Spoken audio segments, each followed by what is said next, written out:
How's it going? How's it going? Good morning. Sorry for that little interruption this morning, but we're back into gear and we're live this Friday, March 29th, 2024. Hope you guys are doing well, and we're going to be taking a look at and focusing more on the stock market today. We're going to look at the different sectors and see what's taking place with those. But first, a quick look at the S&P, and we can see that we're still at the highs here. We're about to close this month off with two very strong momentum candles to the upside, which is exactly what we were talking about last time. It'd be nice to see two momentum candles here on the monthly chart, because that would indicate a lot of strength for us. And we're hoping that what's going to happen for the next month is some ranging. Not hoping, but I shouldn't use the word hoping, because regardless of what takes place in the markets, we always have a plan. But what is likely going to happen is we are likely going to see the month of April be ranging, okay? And then what takes place from there, is anyone's guess. It could be a retracement to the downside, or it could be a continuation of price to the upside.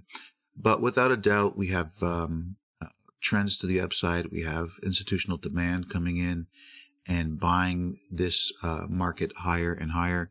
So there's no reason to suspect that price is going to be dropping anytime soon. If we take a look at the 2-hour chart, you can see we're clearly in an uptrend. The latest area of significant buying is down here, which is not very promising, because if price was to drop, it would have to break through this trend line, and therefore the demand would be lower quality in terms of an area that the banks would likely use to keep price up there, simply because of this whole dynamic with this ascending trend line here.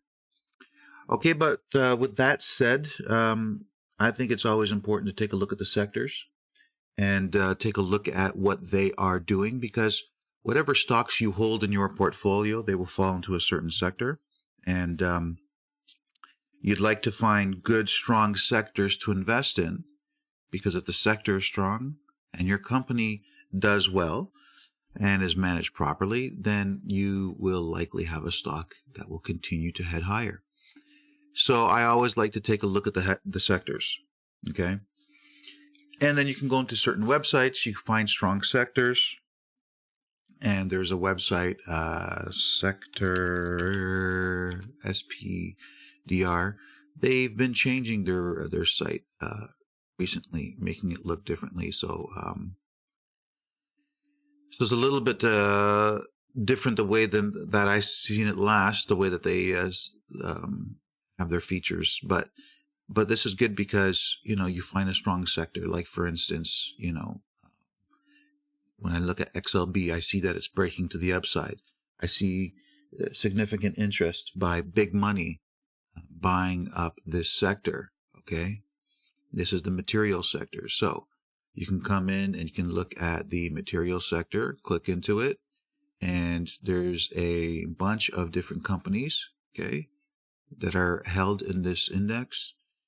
And you can just search them and see, what they've been doing. Sherwin-Williams, for instance, SHW, okay?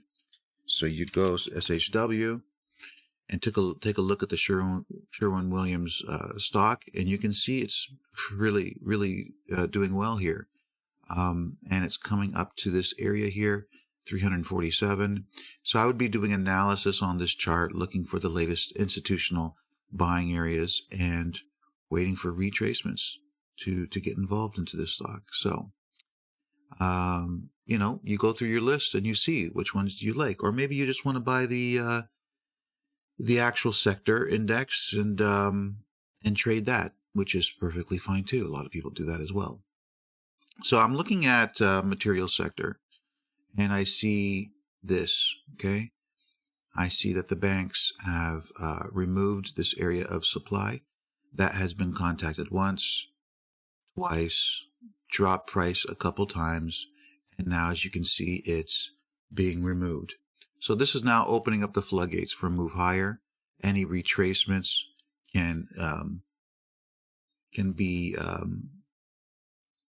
bought up, and so I think this is something that I would be looking at doing. As you can see, another supply here has been taken out. Okay, here is institutional buying, and if price closes up here, then we'll have a nice solid uptrend.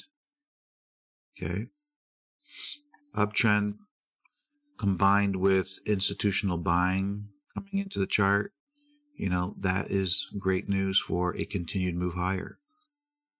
Okay, the only thing is I wouldn't like to buy at all-time highs, because there's risk involved in doing that, and I don't like to have base my risk off of long distances, because if you buy here, you have to understand that there's a very good chance price is going to drop.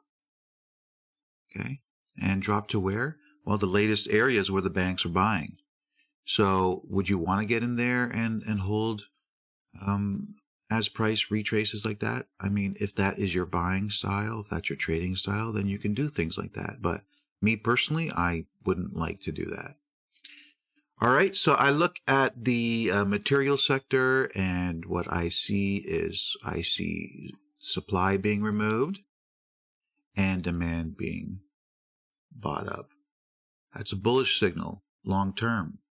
Okay, medium term, bullish signal. Short term, bullish signal. Why is it bullish short term? Well, you got trend lines to the upside. They're still holding. Okay, look at the distance between the trend line and price action. It's about the same. So is there a risk for a pullback? Sure, of course there's a risk for a pullback. But as of now, these trends are up and they're bullish. All right, so everything on this sector is bullish. Let's go over to the communication sector. So in this one, if you take a look at the weekly chart, you could see supply is in play, but on the monthly chart, you could see supply has been removed. So monthly, long-term bullish, okay? Weekly, which is medium-term, bearish, okay? Unless that supply gets taken out, it is bearish. And so we just had this supply be removed on the monthly chart, which is allowing for the bullish bias on the monthly chart. But with supply in play, okay, medium-term pressure can be to the downside. So what does that mean? How could long-term be upwards, but medium-term be downwards? Well, because long-term is multiple months, okay? Multiple months. So you're looking at, if price was to drop down here because of supply, it would be a medium-term move. Medium-term is multiple weeks, okay? So in the grand scheme of things, within a multiple-month scenario, there could be medium-term pullbacks, but over multiple months, we suspect that pressure will continue to be to the upside. All right, that's how we do things like that. So with supply in play, the pressure will be to the downside unless it gets removed. Once that's removed, then the medium-term bias will be bullish. So looking very strong, the communication sector. And again, you can go here and go back to this website, and you can go to communication and look at through the stocks if that's what you like to do. If you like to trade each individual stock, then that's great. You go, you look for your companies. I don't think Disney has been doing very well lately. Last I checked, okay, they've been coming up off of that area of demand. All right, and contacting this area here, which will act as some kind of resistance here until it breaks through. Okay, so lately Disney has been strong. What other ones? Google. I haven't looked at Google for a while. Be interesting to see how Google's looking. Came down, reacted to our institutional buying area. Look at that, at 132. And now she is taking off. So that's a good sign for Google. I'd say monthly chart, long-term, bullish. Weekly chart, long term, bullish. Short term, on standby until it breaks through the highs there. Okay. So short term could be up, could be down, could be sideways. We don't know. Okay. But this is the outlook I have for Google. Just taking a quick look here. So this is what I would do. I'd look at these companies, look for the best setups. Meta's a good one. Look at that. Beautiful. Okay. Broke to all-time highs. Pausing here after a few momentum candles to the upside on the monthly chart. So I'd be careful with this one. I wouldn't want to buy at these highs, that's for sure. So I would wait for some kind of a pullback of some sort. So a monthly chart, definitely is it, let's take a look here. Monthly chart, is it bullish? Yes, it is bullish. Weekly chart, is it bullish? Yes, it is bullish. Daily chart, is it bullish? Yes, it is bullish. But here's the deal. Just because they're bullish doesn't mean you want to be buying, right? Because you look at how much price just moved, there's a risk for a move to the downside. So as you can see on the monthly chart, you have basing that's being formed right now, okay? And when you look on the lower time frame charts, that basing is going to look like ranging. All right. So what do you think we should do? I mean, when you got basing at the highs there, either price after this basing is going to continue higher or it's going to continue lower. How would you determine that? Well, look at the lower time frame charts, look at the ranging, locate the institutional buying at the lows, institutional selling at the highs, and see which one wants to break. If it's to the downside, demand will break. Price will likely retrace and then head lower. Okay. So we look at the daily chart, look for trends, demand areas. If that breaks, then we will see a price decline. And if that declines, then price will drop down to institutional demand. Once demand comes in play, then it's bullish and we expect price to move higher. Okay. So it's bullish on the weekly. All right, meaning it's in an uptrend, it's heading higher, but just because it's bullish doesn't mean we'd want to buy. We would examine, do analysis, and see where's the latest areas of buying, and recognize just because it's bullish and it's got the ascending structures and all that stuff in play, it may not be the greatest chart to be buying now. Okay? You have to know what your risks are. A lot of traders, they take trades, they don't really know where to put their stops. And it makes complete sense. I totally understand, because if you don't understand supply and demand dynamics and the buying and selling by the banks, how would you know where to place your stops? Okay. But once you know where you would have to place your stop, okay, if you're buying Meta, you would have to place your stops below the latest area of significant buying. So you'd be putting your stops below around $370. Right now it's at $485. Do you want to buy something at $485 and put a stop at $370? I mean, if you're in it for the extremely long term, then sure, maybe you don't mind it dropping. Maybe you don't mind buying here. And then if it drops, buying a little bit lower and a little bit lower and a little bit lower. Maybe that's what you want to do. But you'd have to recognize that you can't get in with a full-size position now, because you'd be spreading out your entries over a distance and over a span of price. All right, so you'd have to know what you're getting involved with, what the risks are, and trade accordingly. Okay, but this is what I would do. Communication sector is strong. I'd look through the communication sector stocks and see what are the best setups. NFLX, Netflix, this one's pretty decent. It contacted our buying zone here, down here at 341, and it's almost doubled since our buying zone that we located and provided that information to our members. So anybody that took trades off of that area, doing extremely well. And so communication sector is strong, yes, but big strong rally up. No new buying has been taking place here, at least to be located on this monthly chart. So that's a problem. That means if price were to retrace, it could fall quite dramatically.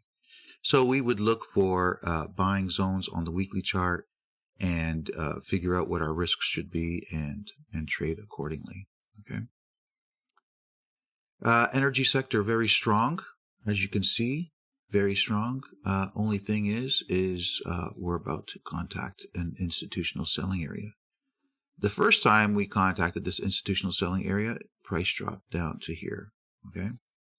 And then it reversed up, fell short of hitting the supply, and now it's contacting it again. So that area has already been tested.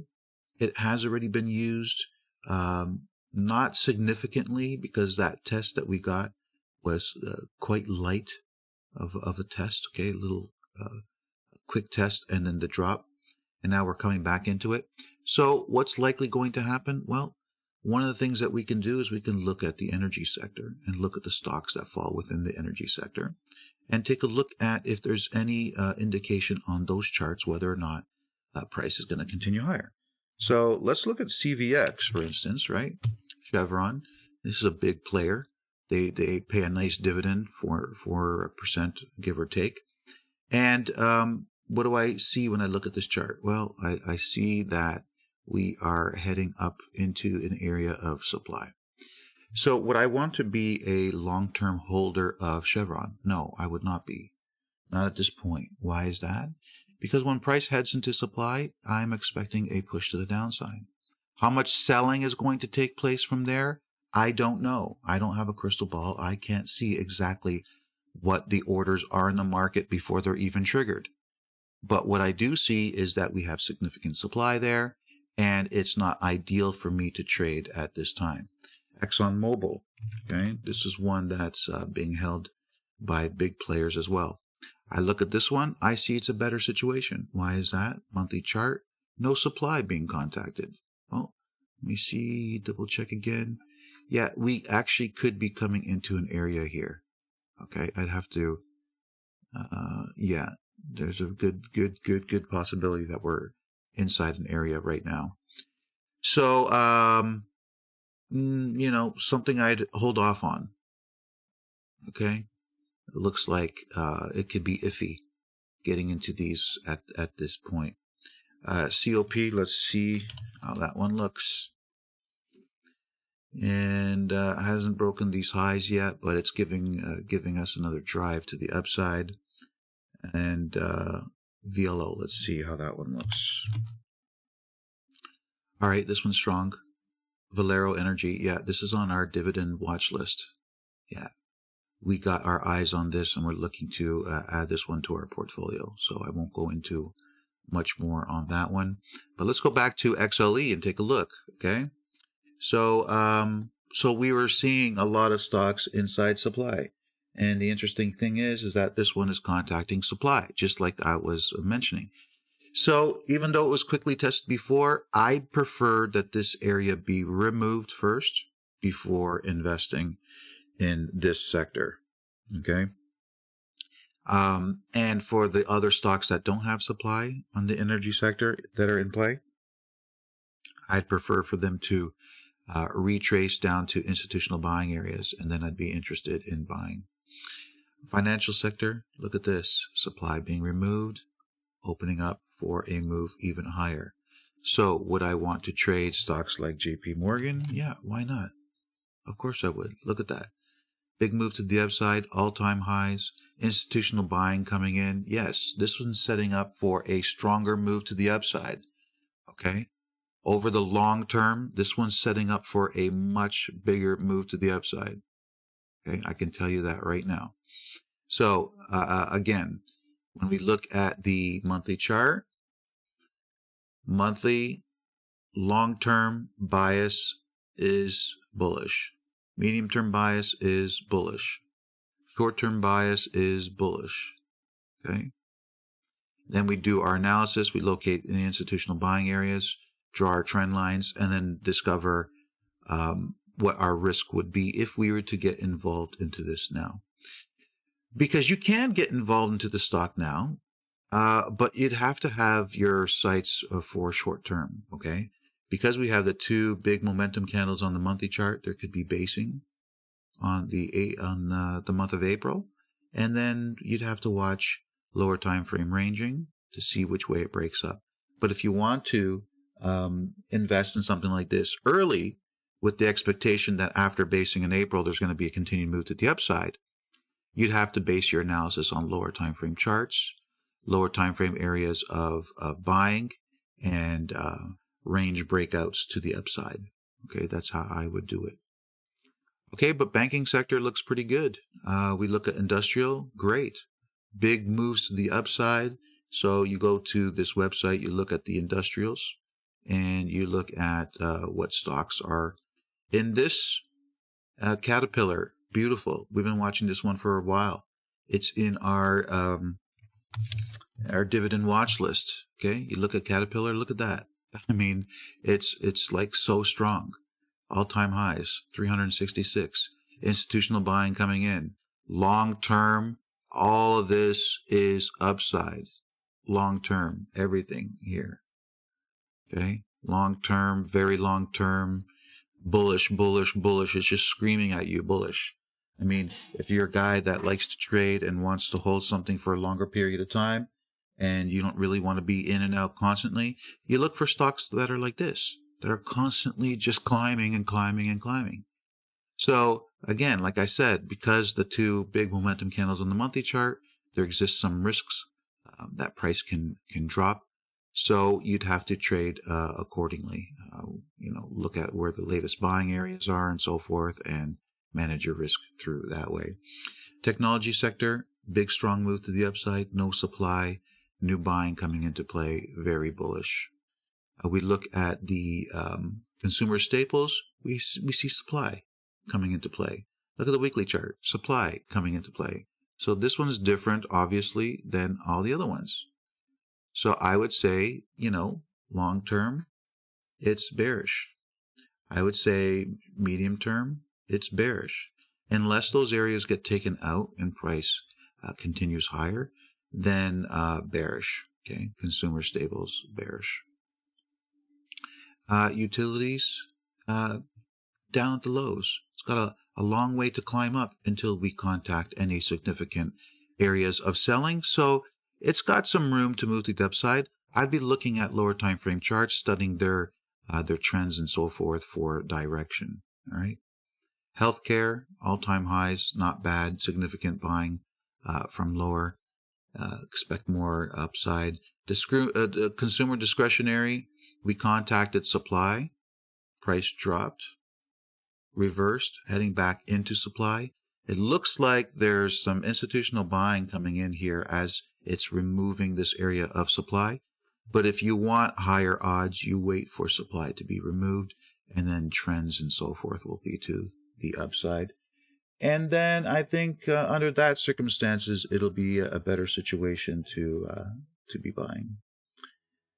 All right, folks, that is it. I will leave you with that. That's a lot that I covered. But if you are holding big stocks in your portfolio and you know what sectors those stocks sit in, this is crucial information in knowing whether or not your stock is going to continue higher or not. All right, that's it for your Friday. I hope you enjoyed it. And hit the like button if you don't mind on this new video that we had to load up this morning. And I would appreciate it. Okay, enjoy yourself. Take care. And we'll see you next week. Take care, everybody.